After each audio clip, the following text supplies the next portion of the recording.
Fix YouTube video buffering problem. Hello everyone, welcome to this channel. I'm here to help you out today. So without any delay, let's get started.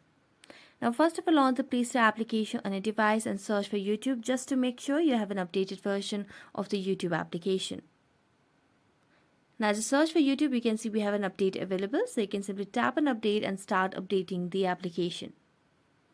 As you're done updating, you can simply go back and make sure you have stable Wi-Fi connection on your device as well.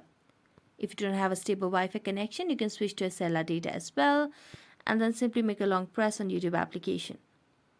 Now tap on App Info, and as you tap on App Info, it will lead us to a new page where you can see the option of Clear Data at the bottom right corner of the screen, so select on it.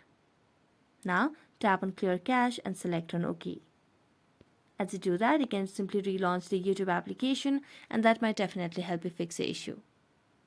So that's it. Thank you so much for watching this video. See you next time.